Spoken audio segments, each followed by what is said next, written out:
adelsaidtayfun. And today I'll be talking about the collapse of international peace by 1939. Have you ever wondered why World War II ever happened? It's very complicated, but me and my friends can tell you in a very similar and simple way. Isn't that right, my friends? For sure we will. War had broken out on September 1939. The aggression first came from Japan's invasion of Manchuria. With conflicts later in Abyssinia, China, Austria, Czechoslovakia, Myanmar, Albania, and Poland. Basically, Japan, Italy, and Germany were the aggressors of all of this. Yeah, but there's still a lot more to tell about these conflicts. Especially how the League failed after it didn't do much. Okay, first we need to talk about the long-term causes of 1993 to 1923. The first long-term consequence we would like to talk about are the three dissatisfied world powers.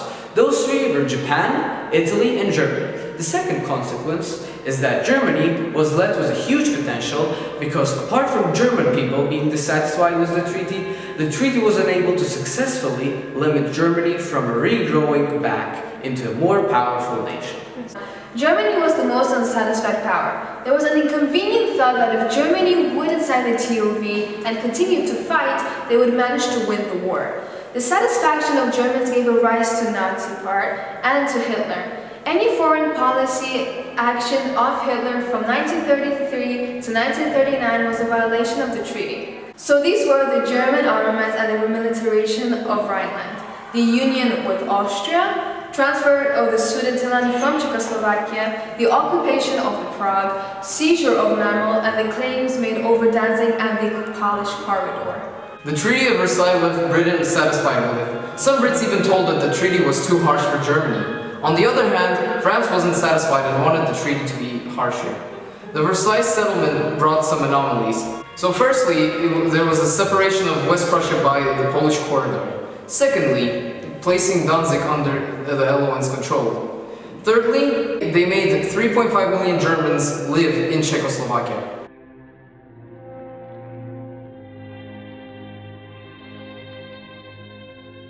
The LON was the main way of keeping world peace, but later on it was clear that the League was not fit for purpose. Things like the Great Depression, the incident in Manchuria, and the Italian invasion of Abyssinia finished off the League. When Japan invaded Manchuria, the world's hope to solve this issue was in the League. This was the first time it faced such a powerful country. The League didn't take any purposeful action. Japan realized that without the US or the USSR, there was almost nothing to stop Japan's territory from spreading further into China. Italy and Germany were also gaining confidence to expand their territories after their events, but weren't confident enough to take action yet.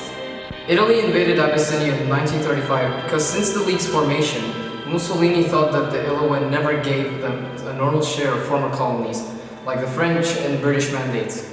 The League punished them by imposing economic sanctions. However, it later became clear that these sanctions excluded resources such as coal and oil. The League was guilty of double dealing, as the 1935 Hoare-Laval Pact confirmed this. Both Mussolini and Hitler were enlightened with the results of this invasion.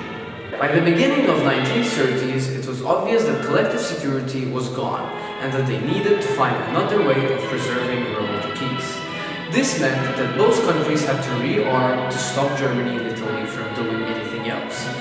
There was no rearmament before for reasons like the Great Depression and usage of collective security as an excuse for underspending on armaments.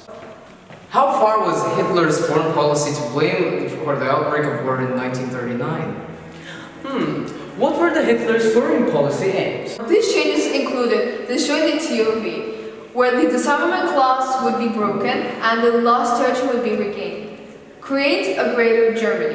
The frontiers would be extended and German speakers would be moved to the Reich.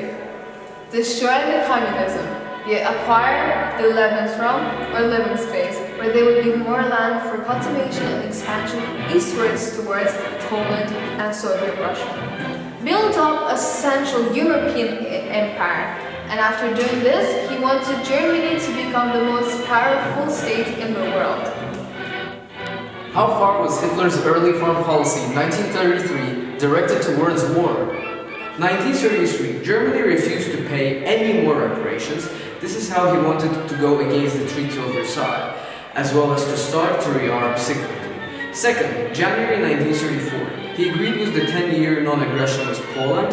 This would stop any wars if Hitler went against Austria or Czechoslovakia. July 1934, Hitler attempted a union with Austria. Later on, there was a murder of the Austrian Chancellor Dollfuss by Austrian Nazis. Hitler denied the act of aggression towards Dollfuss after Mussolini signaled this a disapproval to Hitler's strike. In January 1935, the Saar plebiscite took place. The results showed that more than 90% wanted Germany to return, and after that, Germany started regaining lost territories by peaceful means. In March of 1935, the reintroduction of conscription and Hitler wanted to build an army of 550,000 men, plus an air force.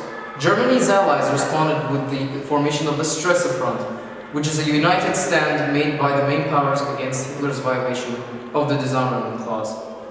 In June of 1935, the Anglo-German naval agreement happened. This pact increased his army resources. Rhineland was a demilitarized state with LON troops, which left 5 years before they were supposed to. The militarization of that region meant a huge moral withdrawal and vulnerability from Western countries. That's why in March 1926, German forces marched into it. Nor British or French had a negative reaction to this, since they were afraid to cause any other. In July 1936, the Spanish Civil War was started by General Francisco Franco. When he had a revolt against the democratically elected Republican government of the Popular Front, Hitler and Mussolini decided to support Franco, while Stalin from USSR supported the Republicans. Britain and France, as usual, decided to not get involved in such a conflict. After almost 3 years, the nationalists had gained victory, and Franco made a fascist-style government. In 1936, Germany and Japan signed the Anti-Comintern Pact, with Italy joining later in 1937. The agreement was mainly acting against the Comintern, a Soviet agency that promoted communistic revolution in different countries. This might sound confusing at first, however, the real purpose of this pact was that neither Germany or Japan would support the USSR if the latter attacked either country.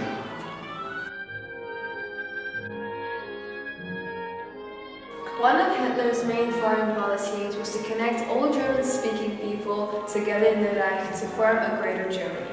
The largest amount of those people outside of Germany was in the country of Austria, which had a population of 7 million of them. Italy, however, had so far thought that Austria was within its sphere of influence and had authorized military movements in 1934 to stop such a union from happening. However, Hitler's relations with Mussolini had improved since 1934, and Hitler was in a much stronger position. In February of 1938, there was a meeting between Hitler and the Chancellor of Austria, Schuschnigg, to talk about the discrimination of Austrian Nazis. Schuschnigg was then bullied into appointing Seyss-Inquart, a leading Austrian Nazi, as the Minister of Interior. Knowing that Hitler wanted to destroy Austrian independence, Schuschnigg had held a plebiscite on the 13th of March. Hitler later demanded Schuschnigg's resignation and was then replaced by Seyss-Inquart, after Schuschnigg immediately agreed. With Mussolini's support, Hitler ordered the German army into Austria on 12th of March 1938. The Anschluss was proclaimed to have taken place. The Anschluss was one of Hitler's most daring actions throughout his whole life because that was the first time the German army was released beyond the German borders. Hitler had increased German territory, population, resources, and finally, his confidence. Sudetenland had a population of 3.5 million Germans and was located within Czechoslovakia but shared a border with Germany. Hitler hated Czechoslovakia. Why? First, it was a part of the Versailles settlement, as it was a creation of the Treaty of Versailles. Second, it had an alliance with Soviet Russia and France. Third, it was a democracy. The Sudeten Germans felt discriminated by the Czech government. Hitler encouraged protests and later thought of invading Sudetenland, but was scared about future war outbreaks with Czechoslovakia, Soviet Russia, France, and Britain. Two meetings took place between Hitler and Prime Minister of Britain, Neville Chamberlain. The first meeting took place on September the 15th, 1938, where Berchtesgaden, Bavaria areas of the Sudetenland should be handed over to Germany. This had to be approved by Britain, Czechoslovakia, and the French government. The second meeting took place on September the 22nd, 1938, where Bad Godesberg, Rhineland Chamberlain reported the approval given by the British, Czech, and French government. Hitler claimed he wanted the territories immediately. He also demanded the Czech withdraw from Sudeten. The Munich Conference met on the 29th of September in 1938. They decided that, firstly, the Sudetenland would be transferred to Germany in 10 days. Secondly, plebiscites would be held in any areas where there was doubt. And thirdly, the four powers had to guarantee the remaining of Czechoslovakia. There are different points for and against signing the Munich Agreement, and I'll be talking about the points which are for it. So the first point I would like to mention is that insufficient powers were there to fight the war in 1938. Secondly, Britain's air defenses were incomplete. Thirdly, British dominions were not united. And fourthly, a war in 1938 would seem like going against the self-determination of LON. One of them is when Britain and France did to support Czechoslovakia. The other one is how Munich was seen as the main example of appeasement policy. If a war broke out in 1938, Britain would have had 36 Czech army division support. If a war broke out, Britain and France would have been assisted by Soviet Union. The appeasement directly sacrificed Czechoslovakia. It also increased the self-confidence of Hitler, as well as boosted his army's resources.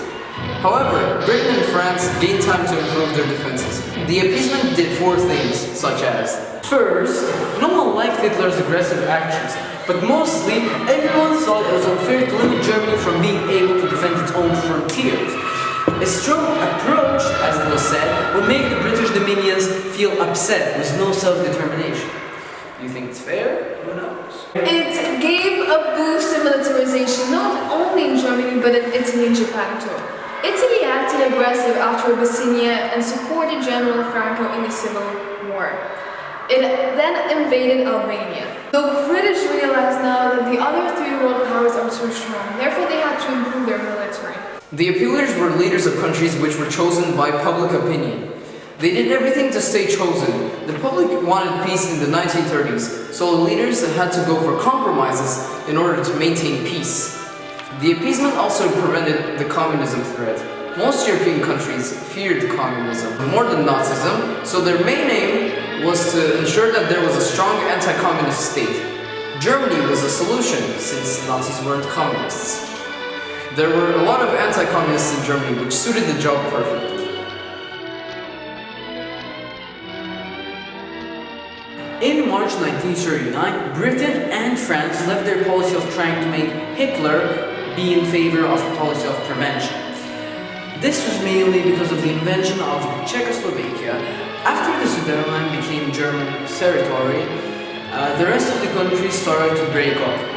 In the following weeks, Czechoslovakia's president was bullied into giving the country's fortunes into the hands of the German Reich, and Germany had occupied Prague on 15th March.